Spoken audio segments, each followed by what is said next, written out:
Excellencies, post-harvest losses are high. Post-harvest losses are topping up to about 40%.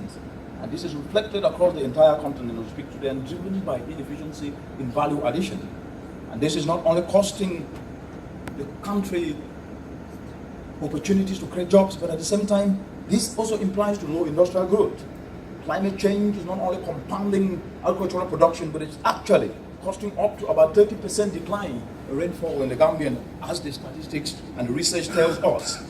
This is not only resulting to about 8.4% contraction of the sector, the agricultural sector, but at the same time, in covering the deficit comes as a result of this, 60% of the staples are imported.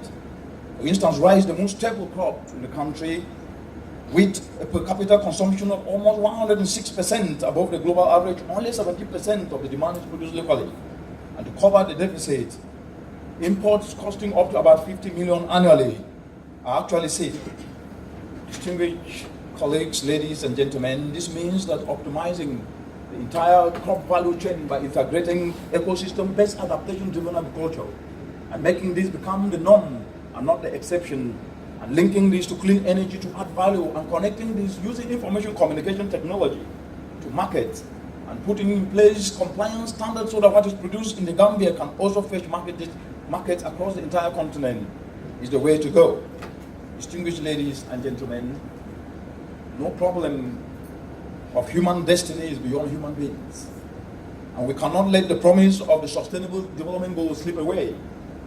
The Sustainable Development Goals intend is to leave no one behind.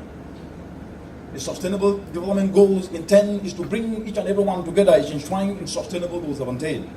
But the African proverb should comfort us that the path does not close with a man with a machete. Africa is endowed with abundant potential, as indicated by Mr. Tal, and aligning with this potential, visible within this potential is a clean energy, solar abundance that we face. I'm talking about the 65% of uncultivated arable land that in the entire globe, it's only harbor here in the African continent. I'm talking about the 10% internal renewable fresh waters that is found only in this African continent. I am talking about the best solar resource that is found only in this African continent.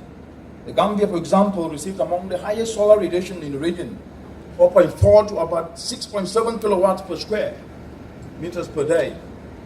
And even during the rainy seasons, much of the country receives sufficient amount of about 5 kilowatts per hour square per day, meaning this could also be tapped. I'm talking about the entire agro-value chain and the agricultural sector, which is the only sector that can reduce poverty 4 times more effectively than any other sector. When